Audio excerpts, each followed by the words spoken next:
Assalamualaikum warahmatullahi wabarakatuh.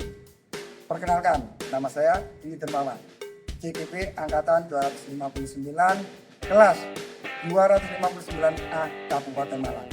Saat ini saya mengajar di SD 1 Wonokerto, Kecamatan Londur, Kabupaten Malang, utamanya mengajar mapel PJOK. Di sini saya akan melaksanakan diseminasi budaya positif di sekolah. Mari kita laksanakan. Let's go.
Assalamualaikum warahmatullahi wabarakatuh. Selamat pagi dan salam sejahtera kepada yang terhormat Bapak Kepala Sekolah Pak Priyowinarko, yang saya hormati kepada Bapak Ibu Dewan Guru sekalian, serta para peserta diseminasi yang saya berbahagia. Alhamdulillahirabbil alamin. Puji syukur kita panjatkan kepada Allah Subhanahu wa taala karena taufik dan hidayahnya kita semua dapat berkumpul pada pagi hari ini dalam acara diseminasi budaya positif CGP Angkatan 11 Kabupaten Malang tahun 2024 dengan tema penerapan budaya positif di sekolah. Semoga Allah senantiasa melimpahkan rizki kemudahan agar kegiatan kita hari ini menghasilkan sebuah pencapaian yang lebih baik. Salawat serta salam marilah kita aturkan kepada junjungan kita Nabi Agung Muhammad Sallallahu Alaihi Wasallam. Semoga kita semua mendapatkan syafaat dari beliau di yaumul qiyamah nanti. Hadirin yang saya hormati, sebelum memasuki acara inti, terlebih dahulu akan saya bacakan susunan acara pada hari ini. Yang pertama, pembukaan yang sedang berlangsung. Acara kedua, menyanyikan lagu Indonesia Raya. Keempat, sambutan. Keenam, pemaparan oleh CGP. Dan acara selanjutnya tanya jawab. Dan terakhir, refleksi beserta penutup. Hadirin sekalian, acara yang pertama adalah pembukaan. Marilah kita buka acara pada pagi hari ini dengan bacaan surat Al-Fatihah. Semoga acara ini dapat berjalan dengan lancar serta mendapat ridha Allah Subhanahu wa taala. Al-Fatihah.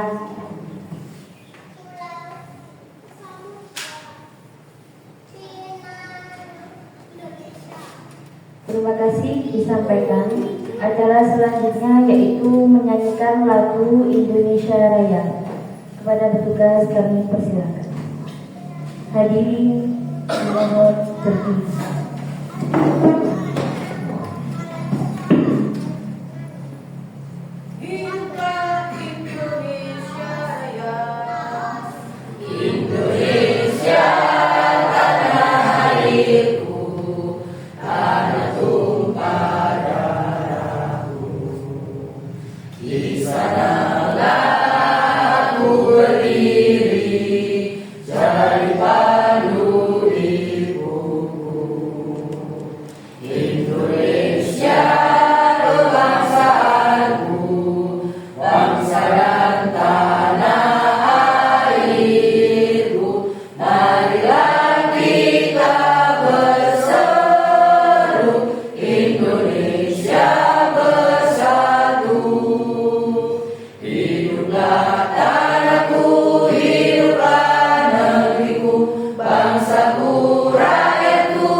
Hadirin dipersilahkan duduk kembali.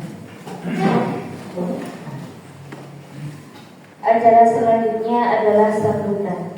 Sambutan yang pertama adalah sambutan dari kepala sekolah. Kepada Bapak Priyo Winarko, waktu dan tempat kami persilahkan. Bismillahirrahmanirrahim. Assalamualaikum warahmatullahi wabarakatuh. Yang saya hormati Bapak Ibu Dewan Guru SD Negeri Sangkun Perto. Pertama, marilah kita panjatkan puji syukur kepada Allah SWT yang mana pada hari ini kita bisa melaksanakan sebagian desiminasi untuk budaya positif. Yang kedua, salawat dan salam semoga tetap tercurahkan pada junjungan kita yang Nabi Muhammad SAW. Bapak Ibu yang saya hormati, terkait dengan membudayakan kegiatan positif ini, mari kita awali dengan kebiasaan-kebiasaan karena akan terbentuk sebuah budaya dengan positif itu tadi, destinasi positif, tentunya diawali dengan kebiasaan. Dan tentunya kebiasaan itu tidak hanya terbatas pada putra-putri kita, anak-anak kita, namun demikian sebagai contoh mari kita justru guru itu mari kita yang lebih disiplin lagi. Karena dengan disiplin pada kita sendiri sebagai tenaga pendidik dan tenaga kependidikan ini, manakala sudah terbiasa membiasakan diri untuk berpikiran positif atau akan lama-kelamaan akan menjadi membudaya artinya sudah melekat pada diri kita dengan harapan nanti akan berdampak pula kepada anak-anak didik kita. Sehingga mari kita awali baik budaya itu disiplin, budaya yang lainnya, mari kita laksanakan bersama di SD negeri kita supaya SD negeri kita lebih maju, lebih berjaya. Itu Bapak Ibu yang dapat saya sampaikan. Ada kurang lebihnya saya mohon maaf. Manakala ada kekurangan, sekali lagi saya mohon maaf yang sebesar-besarnya. Akhir kata, wassalamualaikum warahmatullahi wabarakatuh.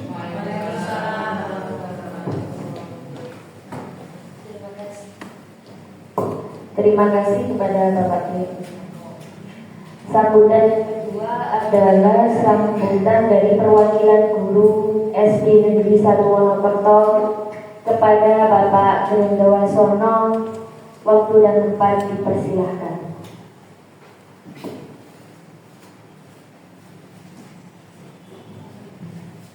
Assalamualaikum warahmatullahi wabarakatuh. Waalaikumsalam. Kepala SD Negeri 1 Wonokerto yang saya hormati, kawan-kawan guru, Bapak Ibu sekalian yang berbahagia. Puji syukur dari Allah Subhanahu wa Ta'ala yang telah memberikan kita akal dan hidayah dan hidayah kepada kita sekalian sehingga kita bisa bertemu di dalam acara destinasi ini dalam keadaan sehat walafiat. Bapak Ibu sekalian, kebetulan destinasi ini yang merupakan kegiatan dari CGP Angkatan ke-11 dan mudah-mudahan tidak berhenti di sini, tetapi seterusnya bagi rekan-rekan yang masih punya kesempatan, baik itu kesempatan secara akademis, secara administrasi maupun secara umur, mudah-mudahan rekan-rekan yang lain segera mengikuti atau segera mendaftarkan diri dan mudah-mudahan semuanya bisa ikut, karena hari ini mungkin kita tidak tahu apa manfaatnya, tetapi kedepannya pasti penjenengan akan memetik buah dari apa yang telah dilakukan oleh pahlawan sekarang ini. Jadi sekali lagi Bapak Ibu sekalian, jangan sia-siakan kesempatan yang ada di depan kita. Mari kita ambil, kita jemput bola agar apa yang kita lakukan nanti akan sangat membantu panjenengan semuanya di kemudian hari. Karena kita tidak tahu apa yang akan terjadi di masa yang akan datang. Kita tidak tahu apa yang terjadi pada diri kita dan kita tidak bisa memprediksinya. Maka dari itu apapun yang terjadi di saat ini yang terbaik kita ambil. Demikian, mudah-mudahan apa yang saya sampaikan ada manfaatnya. Saya beri wassalamualaikum warahmatullahi wabarakatuh. Terima kasih kepada Bapak Grendawasono. Acara selanjutnya adalah sesi pemaparan materi dengan tema penerapan budaya positif di sekolah kepada calon guru penggerak angkatan 11 Kabupaten Malang tahun 2024. Waktu dan tempat dipersilahkan.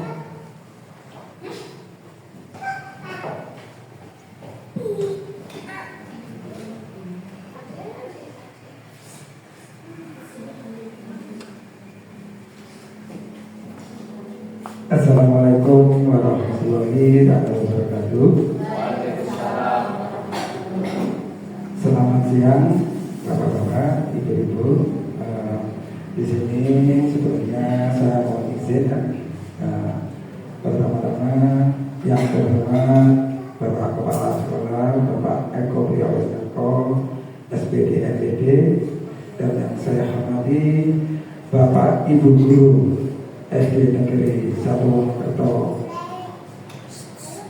Yang saya banggakan pada siang hari ini, perkenalkan saya akan Bapak GP dari JGP saya, JGP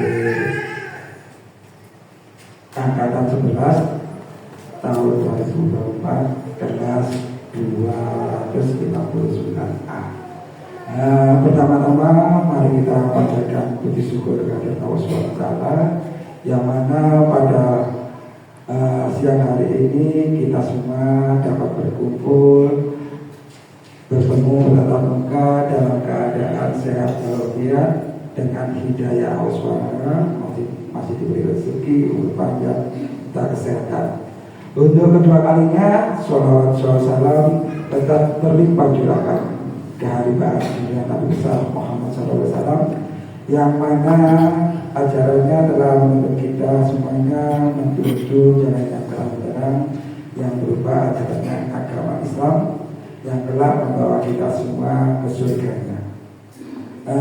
Bapak Ibu, di sini saya mohon izin, bukan bermaksud saya itu menggurui ataupun berbicara, bukan.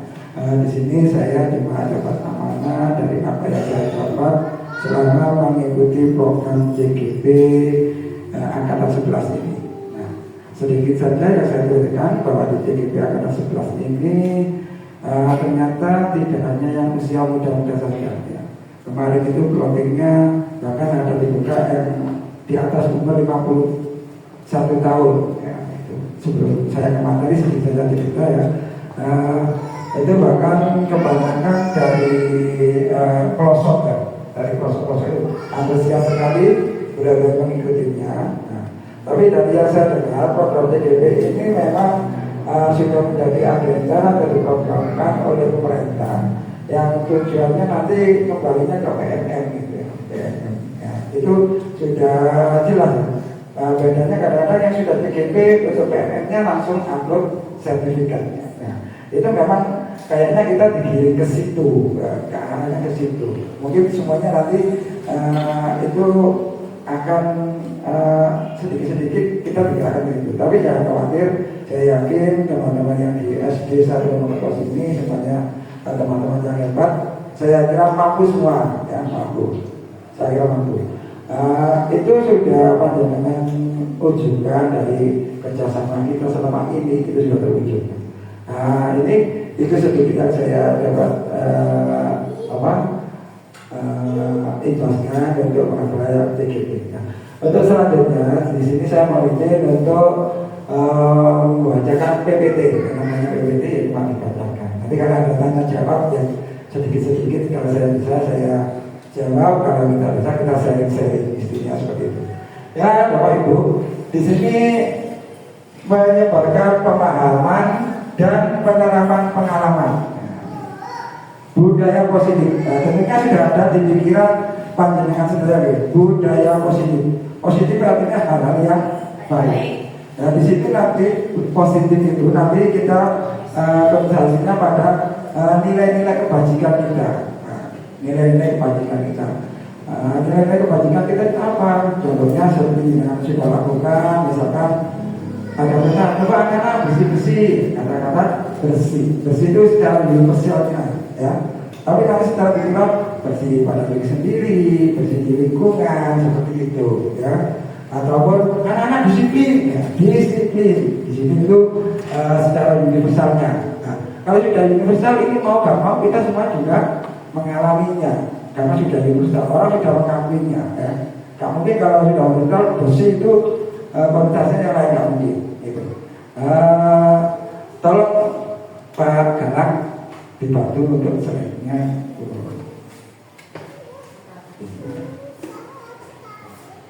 Oke. Bentuk selanjutnya. Iya. Nah, di sini ada konsep inti budaya positif. Nah, sudah terbayangkan di situ, sudah terbayang di situ ada beberapa hal. Yang pertama itu ada perubahan paradigma positif. Nah, tentunya nanti kalau ada tenaga satu nanti ya. Nah, yang kedua disiplin positif. Nah, sudah terbayangkan sedikit sudah saya kabarkan sedikit. Terus di situ ada nilai-nilai kebajikan. Nah, nilai-nilai kebajikan ini sudah sering dilakukan oleh teman-teman guru. Nilai kebajikannya apa?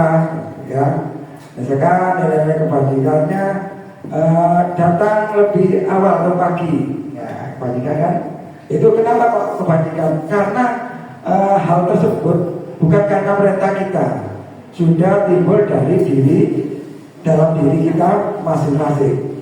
Kalau itu datangnya dari perintah atasan atau guru, itu kadang-kadang kita lakukan hanya 1-2 kali, karena belum tertanam di dalam diri kita. Nah, ini. Terus lanjutnya apa? Kebutuhan dasar manusia. Nah, kebutuhan dasar manusia intinya yang positif. Ingin yang baik-baik saja, ya. Kalau yang jelek-jelek, semuanya ingin meninggalkan yang jelek-jelek. Nah, ini kembali lagi ke nilai kebajikan kita kembali. Diri kita masing-masing. Terus selanjutnya adalah motivasi perilaku manusia. Nah, motivasi perilaku manusia. Motivasi itu bisa timbul dari mana? Bisa timbul dari dalam diri kita sendiri ataupun dari orang lain. Kalau motivasi dari orang lain itu biasanya cenderung sebentar saja, ya cenderung. Tapi kalau termotivasi dari diri kita, itu kita akan selalu akan melakukan hal yang terus menerus gitu. Tidak, karena bukan orang lain, bukan orang lain yang akan dimotivasi. Terus selanjutnya adalah posisi kontrol guru. Ya, ini posisi kontrol guru ini ada 5 ya.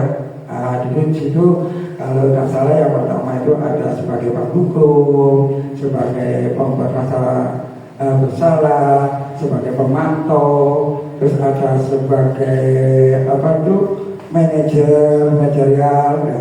Itu biasanya kalau kita posisinya seperti Pak Eko harus mempunyai posisi kontrol sebagai manajerial.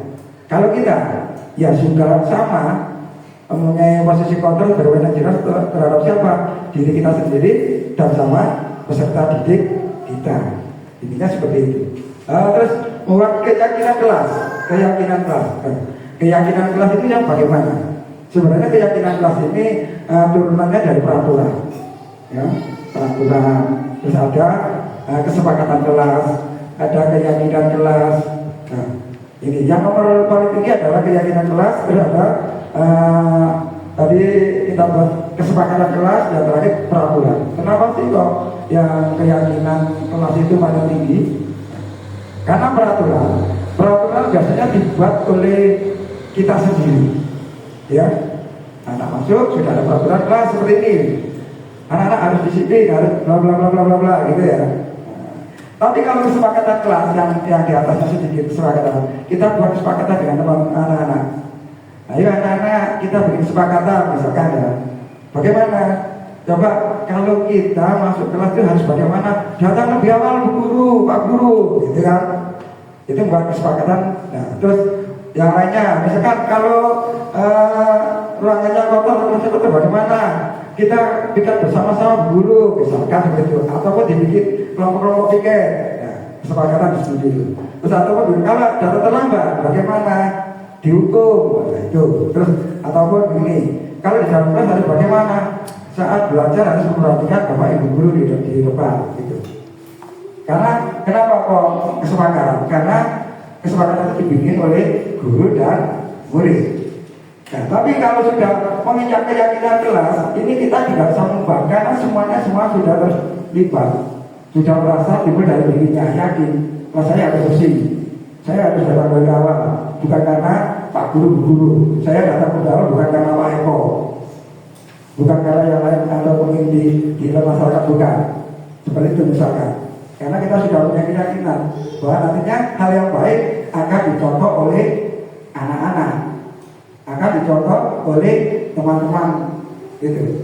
Itu keyakinan. Tapi di situ kalau kita sudah yakin apapun yang terjadi tetap kita lakukan.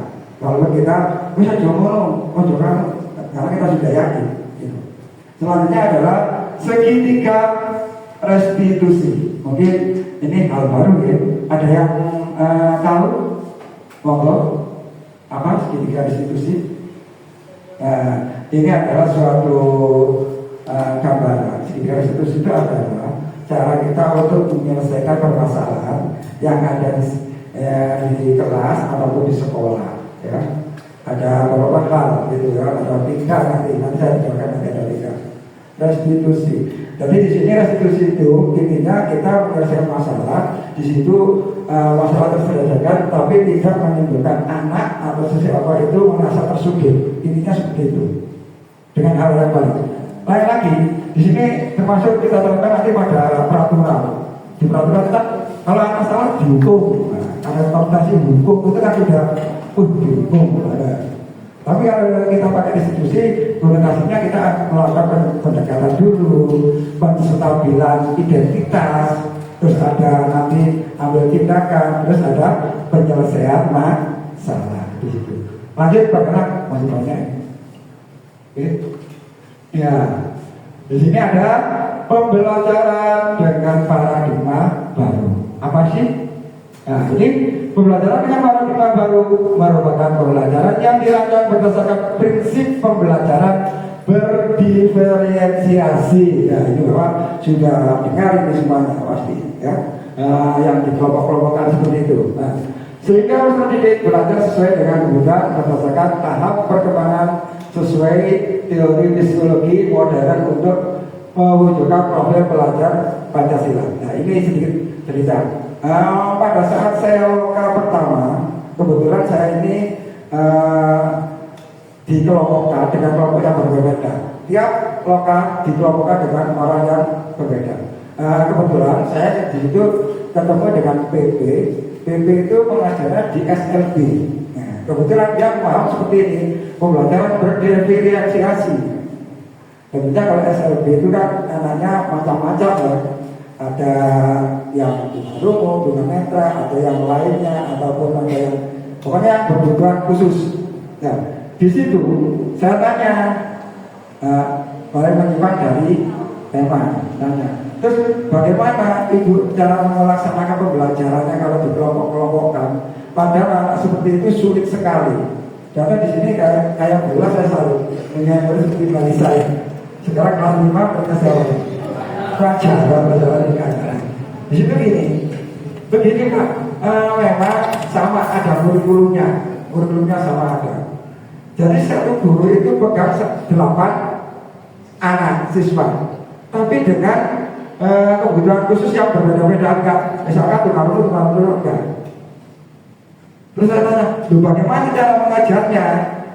Kayak kita saja kadang-kadang mengajar anak itu kesulitan kan dengan kondisi anak-anak yang seperti ini, tingkat pedagogik atau secara akademiknya bagus ya, ada kesulitan di situ. Tapi ada caranya Pak, bagaimana? Nanti kita untuk pembukaan sama-sama, baru dikelompok-kelompokkan. Ada beberapa kelompok, sudah berkelompok loh. Iya saya tahu dikelompokkan, tapi anak itu berkebutuhan khusus. Apa nanti saat dengan mengajar di sini, yang satu sana di sana nggak berkurang atau nggak yang teman yang lain. Ternyata ada triknya, sedikit dikasih triknya. Bagaimana anak yang berkebutuhan khusus itu cenderung biasanya mempunyai keinginan senang bulinan, oposisi disenangi. Disenangi apa? Jadi kalau dia mengajar di sini fokus sama satu titik, karena ini si A. Pada si B dia kasih maunya apa, mainnya apa, belajarnya apa, dikasih pelajaran itu sesuai dengan kuadran anak tersebut. Akhirnya, oh iya ya, kalau di sana dia akhirnya kelompok-kelompokan itu diatasinya sampai 1 jam atau 2 jam atau 4 jam pembelajaran. Ternyata, jadi guru SLB-nya lebih apa ya, lebih sabar gitu. Oh iya, seperti itu Pak. Karena sudah menerapkan nilai-nilai yang diajarkan oleh diajar di kantor. Selanjutnya di sini adalah Ya, di sana modern untuk mewujudkan profil pelajar Pancasila. Bersama ibu guru semua sudah tahu ya profil Pancasila dalam cara mandiri, berpikir kritis, terus di situ ada kreatif, bergotong royong, terus itu yang berkebinekaan global, selanjutnya yang tadi yang pertama beriman dan bertakwa tadi. Lanjut Pak. Miskonsepsi tentang teori kontrol ini bisa kita ambil dari beberapa sumber ya. Di sini ada ilusi ya. Di sini ada ilusi guru mengontrol murid. Nah, dikatakan seperti itu. Seperti mainan ya, mainan seperti itu. Nah, seperti itu kadang-kadang kita mencari buku itu. Ilusi bahwa semua penguatan positif, efektif dan bermanfaat. Nah, intinya sesuatu yang baik yang kita lakukan itu akan bermanfaat bagi anak. Intinya seperti itu. Kita mencontohkan yang baik, pasti anak akan mencontoh kita. Terus yang kedua, ilusi bahwa kritik dan membuat rasa bersalah mampu menguatkan karakter. Nah, ilusi bahwa orang dewasa berhak memaksa. Kudu ini. Ya, sebenarnya kayak gitu ya. Kita membuat rasa anak bersalah. Contoh anak-anak. Nah, misalkan di kelas 6 atau kalau sudah besar kita merasa bersalah bisa. Kalau anak kecil cenderung tetap ramah. Coba misalkan ada si A, si B, si D. Misalkan si guru A. Anak-anak, apa kamu tidak kasihan? Bu guru dari tadi sudah berdiri di sini. Ngomong dari pagi sampai sendiri. Apakah ini misalkan mulut bu guru ini tidak dibuat oleh Tuhan? Kira-kira ini sudah copot dari ini enggak? Iya. Itu sesuatu hal yang kita lakukan buat anak supaya oh iya saya kasihan sama guru kalau saya itu ramai. Jadi membuat rasa bersalah pada anak. Seperti itu salah satu hal yang kita lakukan. Lanjut Pak. Nah, di sini merubah paradigma. Ya, oke. Oh, ini tidak nanti kita Pak. Merubah paradigma, stimulus, respon, dan pendekatan teori kontrol. Nah, di sini ada stimulus, respon tentang dunia. Sudah ada berapa, yaitu realitas kebetulan kita sama. Tapi ada yang sama juga. Semua orang melihat hal yang sama. Kita mencoba mengubah orang agar berpandangan sama dengan kita. Bisa kan? Gak bisa ya, kalau seperti itu ya. Perilaku buruk dilihat sebagai suatu kesalahan. Nah ini cara pandang seperti itu. Terus orang lain bisa mengontrol saya, bisa nggak? Nggak mungkin, ya. Terus di situ saya bisa mengontrol orang lain. Pemaksaan ada pada saat bujukan gagal. Terus di sini model berpikir menang atau kalah. Itu. Dan di sini ada teori kontrol tentang dunia yang sebelahnya. Realitas adalah kebutuhan kita berbeda. Setiap orang memiliki gambaran berbeda. Kalau yang sebelahnya tadi sama, kalau yang sebelahnya berbeda. Kita tinggal yang mana saja. Ya, kita berusaha memahami pandangan orang lain tentang dunia. Terus semua perilaku memiliki tujuan. Hanya Anda yang bisa mengontrol diri Anda. Anda tidak bisa mengontrol orang lain. Kolaborasi dan konsensus menciptakan pilihan-pilihan baru. Model berpikir menang-menang. Ya. Nah dari sini kita sudah ada pendekatan stimulus yang kita bayangkan ya. Kita yang di mana? Yang di sini ada yang di sini. Ya oke. Kalau di sini saya di sana. Cocok. Lanjut. Nah, disiplin positif. Nah, disiplin ini berasal dari kata disiplina yang artinya belajar. Disiplin mengacu pada disiplin diri yang memiliki tanggung jawab terhadap apa yang dilakukan berdasarkan nilai-nilai yang diyakini. Nah, ini nilai-nilai yang diyakini. Nah, nilai-nilai yang seperti apa? Ya seperti tadi, misalkan saya kalau datang pagi, insya Allah saya tidak akan terlambat. Itu pada murid Itu kalau saya mengerjakan PL pasti di sekolah saya tidak akan dihukum. Itu keyakinan seperti itu. Kalau PL dikerjakan otomatis bu guru dan pak guru tidak akan menagih PL. Kalau seperti itu. Oke. Terus di sini disiplin positif merupakan salah satu cara penerapan disiplin yang bertujuan untuk menumbuhkan kesadaran serta memberdayakan peserta diri tanpa imbalan terhadap atau hebat atau ancaman atau hukuman. Karena disiplin itu sudah timbul dari diri sendiri, otomatis ini akan lama-lama juga mendapat penghargaan. Contoh biasanya akan Pak Gerinda ini ada anak satu pacaran, ditunjuk 1, 2. Ini anak yang paling disiplin saat pacaran. Akhirnya sudah ngajar makanya dapat ribet. Karena anak 2 ini adalah contoh yang baik ribetnya. Padahal dia tidak diminta. Aku disiplin kok mesti dikai. Jangan konotasinya uang. Padahal ribet itu bisa pujian, oh bagus, oh apa gitu ya, yang lainnya gitu.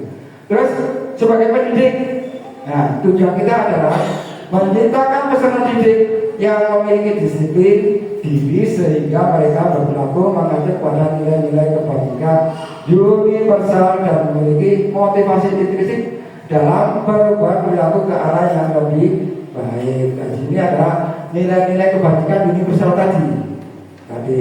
Anak ada yang bersih-bersih, kayak rajin, ya, terus selalu patuh, bagaimana patuh pada guru, pada orang tua, patuh pada peraturan, patuh pada maksud jawabnya. Nah, itu. Terus di sini adalah hal-hal seperti yang positif, tentunya akan membuat motivasi. Semakin dia berbuat baik, semakin termotivasi. Kalau sudah termotivasi, dia tidak akan melakukan hal-hal yang negatif. Karena di pemikirannya keyakinannya dia belajar. Kalau berpikir negatif, gurau, terus usir sama temannya. Karena dia berpikirnya yang negatif, motivasinya yang negatif. Oke, lanjut. Nilai-nilai kebajikan. Nilai-nilai kebajikan. Mungkin sudah ada sedikit gambaran di Bapak Ibu. Nilai-nilai yang disepakati bersama lepas dari suku, bangsa, agama, bahasa maupun latar belakang. Contoh nilai kebajikan institusi atau organisasi ini ada beberapa contohnya dari program Pancasila, Ibu, Mendes, program PJP itu, terus 9 pilar karakter Indonesia. Ini adalah nilai-nilai kebajikan.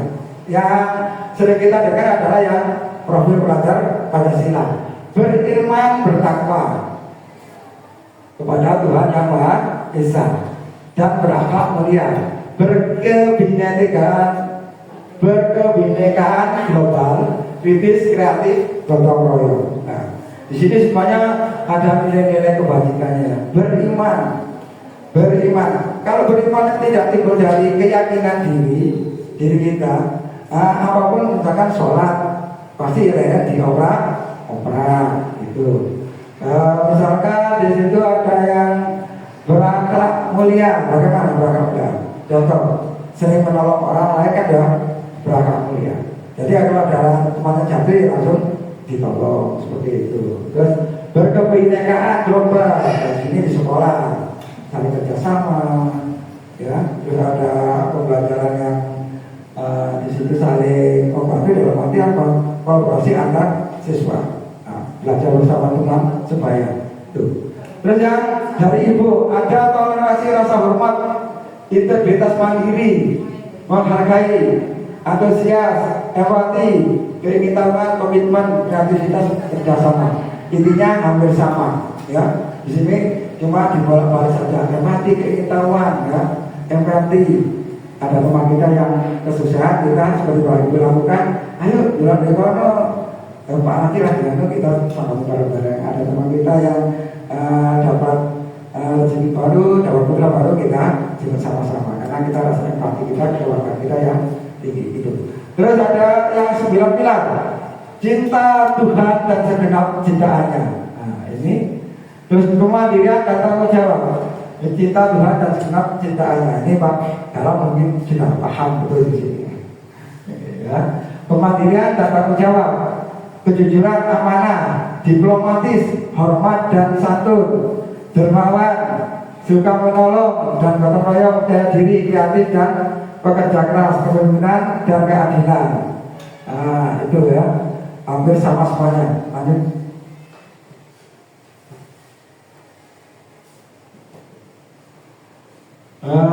Kebutuhan dasar manusia. Kebutuhan dasar manusia adalah segala sesuatu yang dibutuhkan oleh manusia untuk mempertahankan keseimbangan kondisi fisiologi dan psikologi yang bertujuan untuk mempertahankan kehidupan dan kesehatan. Itu kebutuhan dasar manusia adalah keseimbangan kondisi secara fisiologi, kemudian mempertahankan kehidupannya, psikologi dan psikologinya. Gitu. Lanjut Pak.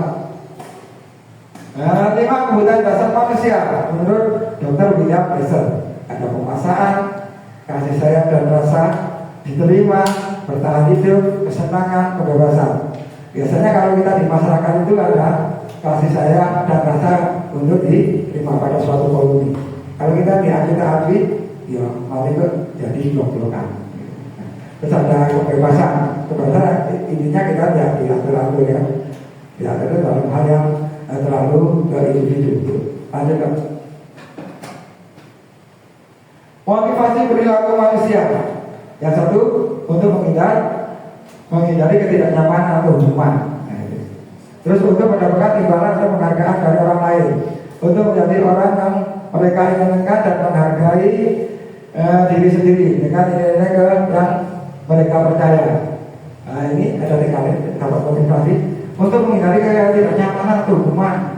Karena supaya tidak nyaman, kita motivasi tidak berbuat salah. Kayak tadi hukum jalannya. Lanjut Pak. Konsep disiplin dengan identitas gagal. Ada hukuman, ada ini yang identitas gagal. Hukuman, terus ada penghargaan. Kalau hukuman apa? Menyakiti, tidak. Nyaman, murid takut. Ya.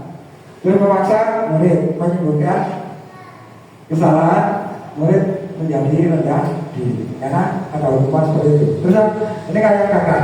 Kalau yang disiplin ini tingkat efektif merusak hubungan, ini sifat iri, mematikan kreativitas, menghubung dengan sistem ranking, merampas hak harga dirinya. Next.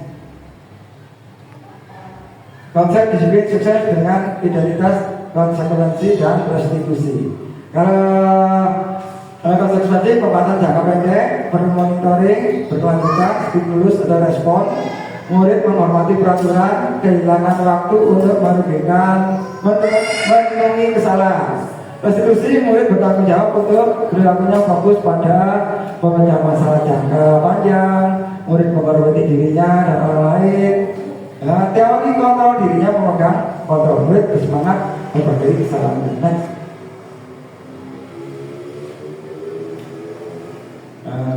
Terus lanjut.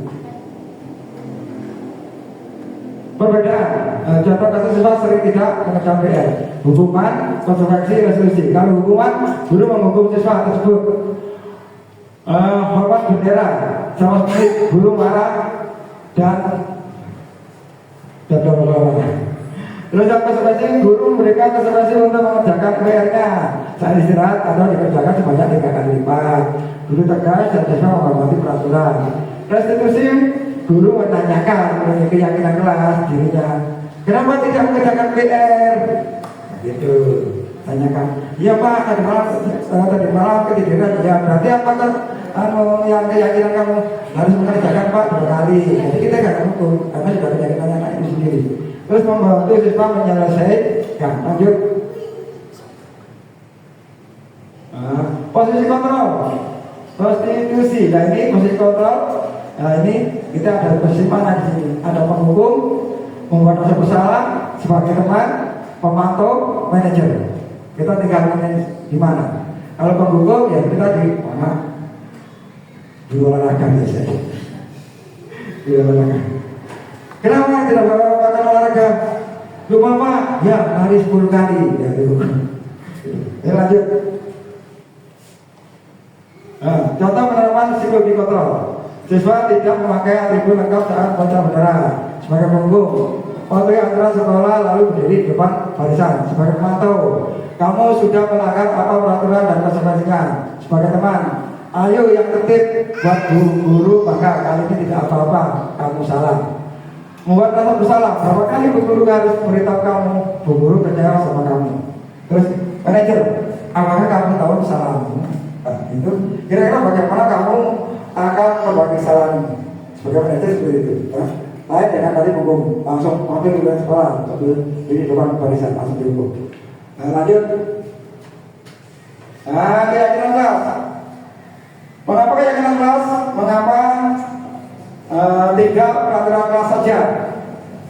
Mengapa kita memiliki peraturan tentang penggunaan helm pada saat mengendarai kendaraan roda 2? Mengapa memiliki peraturan penggunaan masker dan mencuci tangan setiap saat? Mengapa kita pakai peraturan tentang penggunaan helm pada saat mengendarai kendaraan roda 2? Apakah sudah yakin kalau kita pakai helm itu kita pasti selamat? Kan belum tentu ya. Iya, tapi kalau kita punya keyakinan tentu kita selamat. Lanjut. Oke, nah di sini kegiatan buat keyakinan kelas guru bersama siswa buat keyakinan kelas menyusun yang pertama berdiskusi tentang peraturan, menyusun peraturan menjadi keyakinan, mensepakatinya menjadi keyakinan kelas. Lanjut. Oke, bagaimana menurut keyakinan kelas? Lebih abstrak daripada peraturan, berupa penjelasan universal, dibuat dalam bentuk positif, sedikit saja biar mudah diingat, dapat diterapkan di kelas, bersedia meninjau kembali keyakinan kelas dari waktu ke waktu, artinya secara berkala. Semua warga kelas hendaknya ikut berkontribusi dalam pembuatan keyakinan kelas. Lanjut. Oke, berikut adalah contoh keyakinan kelas yang dapat diterapkan kelas: saling menghormati, menghargai, bersikap jujur, bertanggung jawab, menjadi kebersihan kelas, menjaga, membantu teman yang membutuhkan, berkomunikasi dengan baik, mendengarkan dengan penuh berantem, menerima pendapat orang lain, berani mengemukakan pendapat, menyelesaikan masalah. Oke, lanjut. Oke, keyakinan kelas ini sama halnya juga bisa diterapkan dalam pembentukan keyakinan sekolah, di mana nilai-nilai kebajikan disepakati bersama. Oke, orang tua juga atas sendiri. Orang tua juga bisa menerapkan keyakinan seketika diskusi di rumah dengan langkah yang sama. Dan terakhir ini adalah segitiga diskusi. Tadi harus jelaskan sedikit ya di sini. Kenapa kalau segitiga? Di sini adalah kalau segitiga. Yang pertama adalah menstabilkan identitas. Kita semua akan melakukan hal kebaikan yang bisa kita lakukan.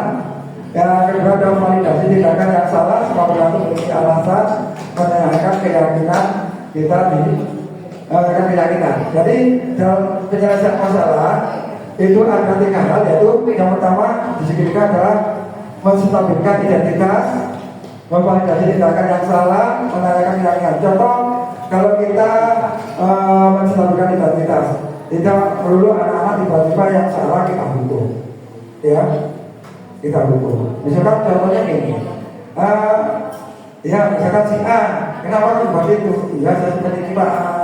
Ya nggak apa-apa, itu sudah manusiawi. Pak Guru juga pernah mengalami hal tersebut. Ya.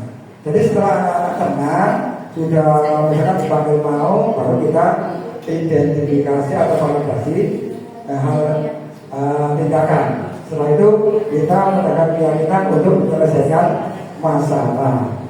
Terus, itu yang dapat saya lakukan.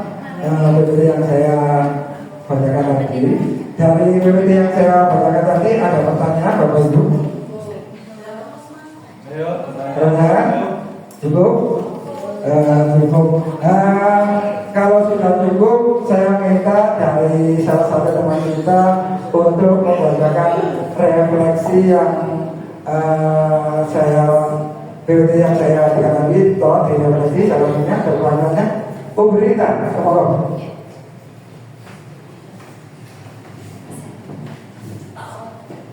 baik, terima kasih. Dari paparan yang disampaikan, sebelumnya saya pikir budaya positif di sekolah hanya sekedar teori yang sulit untuk diterapkan dalam praktik sehari-hari. Saya merasa bahwa mengubah kebiasaan siswa dan guru yang sudah terbentuk bertahun-tahun akan sangat sulit dilakukan. Dan ternyata dengan pendekatan yang tepat dan keterlibatan seluruh pihak, perubahan budaya dapat dilakukan secara bertahap dan efektif. Melalui contoh-contoh nyata yang diberikan, saya memahami bahwa perubahan kecil yang konsisten dapat membawa dampak besar dalam jangka panjang. Langkah kecil yang akan saya lakukan setelah ini adalah memulai dengan memberikan contoh perilaku positif dalam interaksi dengan siswa. Saya juga akan mencoba untuk lebih banyak memberikan penghargaan kepada siswa yang menunjukkan sikap saling menghormati dan bekerja sama dalam kelompok. Selain itu, saya akan mengajak rekan-rekan guru untuk berdiskusi tentang cara-cara sederhana yang bisa kami terapkan untuk memperkuat budaya positif di sekolah seperti itu. Terima kasih. Beri tepuk tangan untuk kita. Terima kasih. Refleksi sangat bagus dan dapat motivasi saya ke depannya untuk lebih baik lagi. Terima kasih. Dan saya akhiri seperti saya. Kalau ada refleksi lagi, kalau ada saya tutup. Terima kasih. Saya akhiri. Wassalamualaikum warahmatullahi wabarakatuh.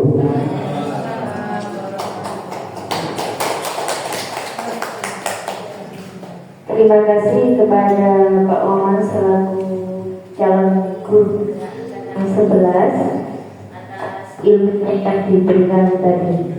Sebelum kita menutup acara, marilah kita berdoa agar semua yang kita peroleh hari ini dapat memberikan manfaat khususnya bagi kita, tenaga pendidik dan pendidikan. Doa akan dipimpin oleh Bapak Trindo Wasono. Kepada Bapak Trindo Wasono kami persilahkan.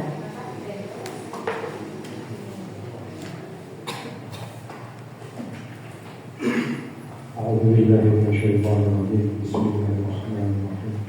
Allahumma shalli ala sayyidina Muhammad wa ala sayyidina Muhammad walhamdulillahi rabbil alamin. Hamdan syakirin hamdan na'imah. Yarfi 'anhu wa yukafi'u mazid. Ya Rabbana alhamdu kama yanbaghi li jalali karim wa 'azimi sultanik.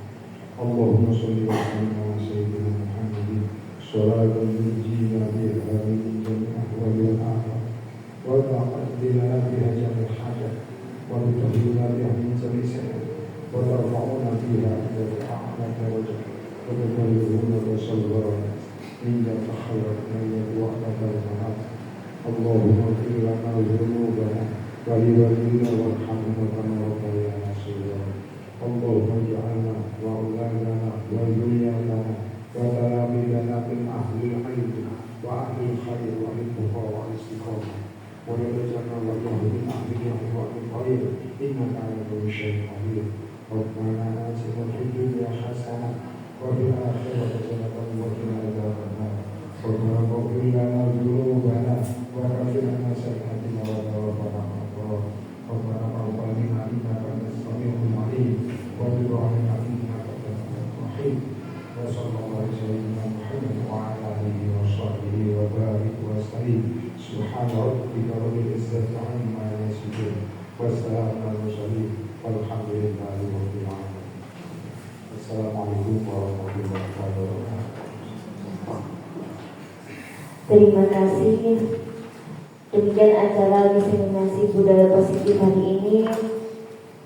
Setelah selesai, saya selaku pembawa acara apabila ada salah kata, saya mohon maaf sebesar-besarnya.